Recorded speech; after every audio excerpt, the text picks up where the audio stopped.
10 years ago, Henry Walker woke up to an eerie silence in his modest Ohio home.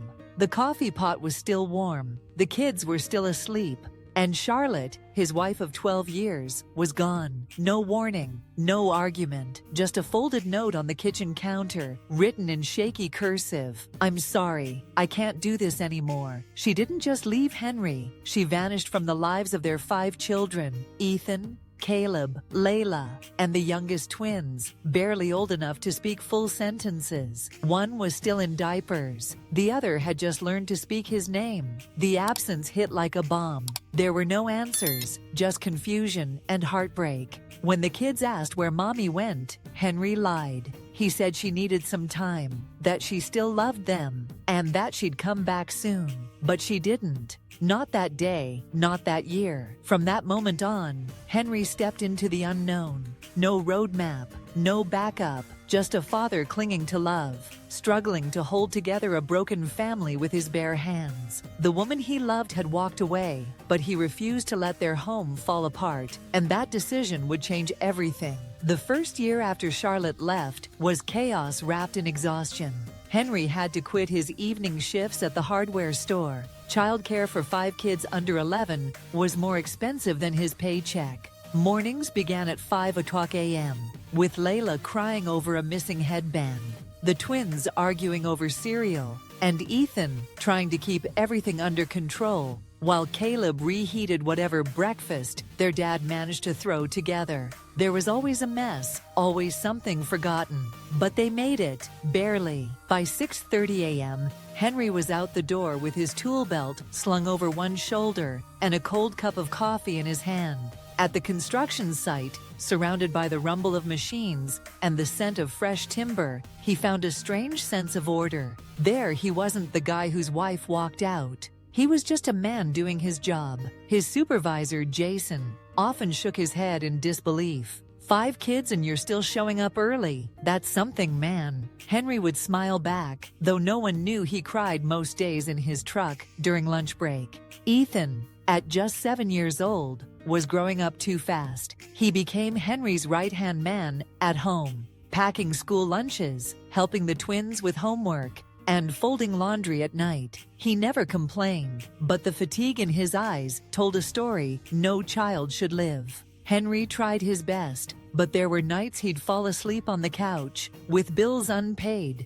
dinners half-cooked, and dreams slipping away. One night, Henry sat staring at the empty living room. While the kids slept, the silence was heavy, almost accusing. "Am I enough?" he whispered to no one. But then he noticed a small drawing taped to the fridge, crayoned figures holding hands under the words, "Best Dad Ever." Layla had drawn it that morning without him noticing. It hit Henry like a lightning bolt. He wasn't perfect, but he was present. And for his kids, that was everything.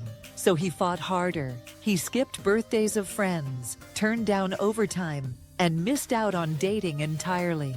While other men his age chased careers or romance, Henry chased bedtime stories, soccer practices, and early morning math homework. He wasn't just raising 5 kids, he was building a life, brick by emotional brick. 10 years passed in a blur of scraped knees, late-night fevers, parent-teacher meetings, and quiet victories. Then, one ordinary Thursday, everything changed. Henry came home from work and began sorting the usual stack of mail. Bills, school flyers, coupons, until he froze. A letter, no return address, but he recognized the handwriting instantly. Charlotte. His breath caught.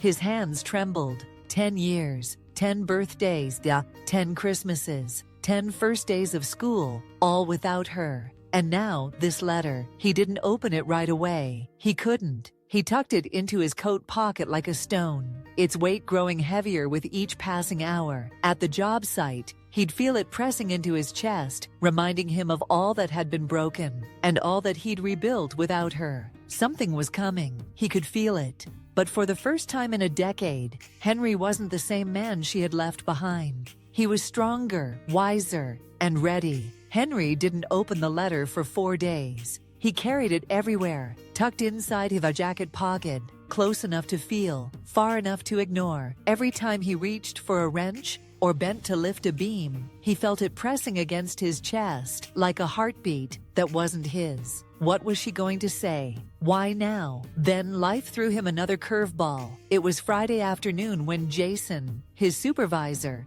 called him into the trailer office. "Close the door," Jason said, grinning. Henry stepped inside, brushing sawdust off his jeans. "We've been watching you for a long time," Jason began. "Reliable, quiet strength. We want to promote you, lead foreman." Then Henry blinked. The words felt surreal. A real salary, health insurance, college funds, maybe even a decent car instead of their rusted-out van. All the things he'd dreamed about on nights when the fridge was half empty and the lights were almost shut off. But Jason wasn't done.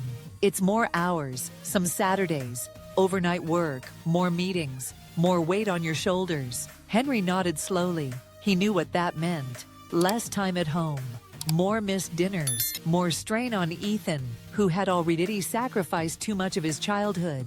His success could come at the cost of someone else's peace.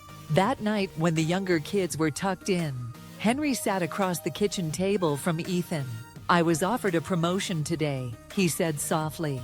Ethan looked up, surprised. "That's incredible, right?" Henry hesitated. "It is, but it also means I'll be around a lot less." Ethan's eyes held steady, but behind them was a decade's worth of unspoken burden. "We'll make it work, Dad. You always have." It was meant to reassure, but Henry could hear the weariness buried underneath. After Ethan went to bed, Henry sat alone at the table, finally placing Charlotte's letter in front of him. His fingers trembled as he opened it. It was long, winding, regretful. She spoke of fear, of being overwhelmed, of how she panicked and left, of how therapy and faith had helped her, of how she now wanted to rebuild, wanted to see the children again. She ended the letter with, "I've changed. I hope you can forgive me. And I hope they can too." Henry's jaw clenched. Forgive her. For 10 birthdays missed. For the nightmares Layla had. For the way Caleb used to ask if he'd done something wrong. For Ethan growing up too fast. For the shame the twins carried when kids at school asked why their mom never came. She wanted back in, but she had never once asked what it had cost them. Henry folded the letter carefully. He didn't scream, didn't cry. He set it on the table and walked away. He couldn't decide anything, not yet, because this time, it wouldn't be his decision alone. His kids had earned the right to choose, just like they had earned everything else in the decade she had missed. The letter sat on the table for 2 days. No one touched it. No one had to. Ethan noticed first. His eyes lingered every time he passed. Caleb once asked, "Is it important?" Henry replied, "Yes, just not yet." He waited, not when the dishwasher broke, not when Layla had the flu, not when he was too tired to speak clearly. Finally, on a quiet Sunday evening, he called the kids to the table. Layla was doodling mashed potato flowers. The twins giggled over spilled juice. Caleb talked about a science project. Only Ethan sat silent, sensing something was coming. Henry took a breath. "I need to tell you something."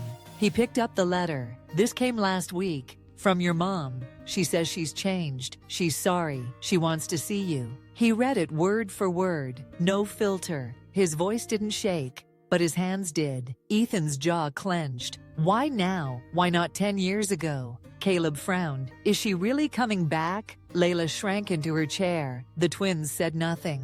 Henry nodded. "She reached out, but nothing's decided. You deserve to know first." Ethan's voice cut through. "We're not a hotel she can check back into." No one disagreed. That night, Henry found Ethan staring at a Christmas photo. All 6 of them in matching pajamas. Charlotte wasn't in it. She wasn't even there, Ethan said quietly. "I know," Henry replied. "I don't even remember her voice." Henry stood beside him, silent, present. The days that followed were tense. Layla cried at school. Caleb asked questions Henry couldn't answer. Even the twins went quiet. The house felt heavier. One night, as Henry tucked in Layla, she whispered, "Does Mommy still love us?" His heart cracked. "I think she does," he said softly, "but love isn't always enough." "Are you going to let her come back?" she asked. "I don't know yet," Henry said gently, "but I promise, I won't do anything without you." And he meant it. Because for 10 years Henry built this family with grit and love, and he wouldn't let the past in without their permission. After reading Charlotte's letter, the house didn't feel the same. Ethan grew quiet, Caleb restless, Layla started sneaking into Henry's bed again. Even the twins, usually full of energy, stayed close, searching for safety. Henry was struggling too. He dropped tools at work, misread measurements, stared into space. One day, Jason pulled him aside. "You good, man?" Henry finally said it. "She reached out. After 10 years, says she wants back in." Jason just nodded. "Whatever you decide, protect your peace." That night, Henry sat with the letter again. Same words, heavier meaning. The next morning, he called a lawyer. "You've had sole custody for over a decade," the attorney said. "She has no rights unless she fights for them. Be ready." At home, Ethan was ahead of him. "I found her," he said, sliding over his phone. Photos of Charlotte, smiling. But the caption said otherwise. "Please help. Starting over. GoFundMe link." "She's not back for us," Ethan whispered. "She's back because she's sinking." Henry's jaw clenched. This wasn't about family, it was about survival. The next day, he hired a private investigator. "I want facts, no feelings, no guesswork." That night, while folding laundry, Caleb asked softly, "Dad, if she wants to take us, can she?" Henry knelt. "No, she left. I didn't, and I won't let anyone undo what we've built." Later, Henry walked the hallway watching them sleep. Ethan still studying, Caleb under blankets, Layla hugging her stuffed bear, the twins curled up together. He had protected them through hunger, heartbreak, and silence, and now he'd protect them from this. The call came that Thursday. "Henry." "It's me," said the voice. He knew. "I just want to see them, please. One meeting." Henry's answer was calm, final. "If they don't want to, then it ends there." Henry chose the park with care, a familiar but neutral place, open enough to leave, public enough to keep emotions calm. The sky was gray, the air cold, matching the silence between them. He stood by the pond with Ethan, Caleb, Layla, and the twins. No one spoke on the way, no jokes, no music, just heavy quiet. Charlotte appeared, worn down, thin coat, messy hair, tired eyes. "I've missed you all," she said, her voice shaking. No one moved. Ethan crossed his arms. Caleb looked away. Layla squeezed Henry's hand and hid behind his leg. The twins stood frozen. Charlotte spoke about healing, about change, but her words floated and vanished. No one reached for them. Finally, Ethan stepped forward. "What do you expect from us now?" She had no answer. Henry placed a steady hand on Ethan's shoulder. "You don't owe her anything," he said loud enough for all. Charlotte didn't respond. The meeting ended quietly. No hugs, no tears. As they walked away, she whispered, "I hope you'll let me try." No one looked back. That night, dinner was silent. Layla didn't ask her usual questions. Later, Ethan lingered in the kitchen. "She didn't even ask how we've been," he muttered. Henry nodded. "No, she didn't. I thought I'd feel something. But I didn't," Ethan added. "I just felt done." Henry smiled gently. "That's not weakness, son. That's growth." Days passed. Layla slept peacefully again. Caleb laughed more. The twins danced through the house. The shadow Charlotte had brought, it lifted, because this time they weren't broken. They weren't lost. They were stronger, together. And Henry, he knew now, love doesn't need to be loud. It just needs to stay. 3 days later, the private investigator called. "I found something. You might want to sit down." Henry did. Charlotte was drowning, buried in debt, lawsuits, eviction notices, and short-lived jobs. The GoFundMe Ethan had found was real. She'd even started using Henry's name, online, in conversations, as if reconnecting with the kids might save her. That night, Henry called a family meeting. He placed the report on the table. No filters, no soft landings. The truth was theirs to see. Ethan read in silence. Caleb's eyes widened. Layla whispered, "So, she didn't come back because she loves us?" Henry wrapped an arm around her. "No, sweetheart. She came back because she needed something, but that doesn't mean we owe her anything." Later that night, when the house was still, Henry pulled out a thick envelope he'd been building quietly for years. The next evening, he gathered the kids again. "I've been saving this for the right moment." He laid out the papers, legal documents, signatures, stamps. "I officially adopted all 5 of you, no loopholes. No one can ever take you away." Stunned silence. "You did this without telling us?" Ethan asked, voice trembling. Henry smiled. "Because love doesn't always shout. Sometimes it works quietly, just to keep you safe." Tears fell. Layla climbed into his lap. Ethan grabbed his hand. And in that moment, nothing else mattered. Not the past, not the pain, not the letter. Because this was real. Weeks later, a final letter arrived from Charlotte. It was short, honest. She admitted she returned out of desperation, not love. She promised not to reach out again. Henry didn't reply. He later heard she had relocated and started over somewhere far away. And just like that, the door she once left open quietly closed, because what she left behind wasn't broken. It had only just begun. Love isn't about grand returns or dramatic apologies. It's about consistency. It's about showing up every single day, even when no one is watching, especially then. Henry didn't fight for applause. He fought for the bedtime routines, the school lunches, the scraped knees, and the silent moments that stitched a broken family back together. When Charlotte returned, it wasn't to reclaim what she'd lost. It was to reach for something she never truly earned. But Henry had already turned pain into strength, fear into purpose, and more importantly, he had turned 5 fragile hearts into one solid home. Forgiveness doesn't always mean opening the door again. Sometimes it means closing it, gently but firmly, because growth has already taken root elsewhere. Family isn't just who stays, it's who builds. And when love is backed by loyalty and action, even the deepest wounds can become the foundation for something unshakable. Life doesn't always hand you a perfect script. People walk away, promises break, but what defines us isn't who left, it's what we do after. If you've ever been abandoned, overlooked, or forced to hold everything together, let Henry's story be your mirror. You don't need to be flawless to be strong. You just need to keep showing up. Every time you get back up, you teach your children what love really looks like. Don't wait for someone to return and fix what they broke. Sometimes the true healing begins when you stop waiting and start building.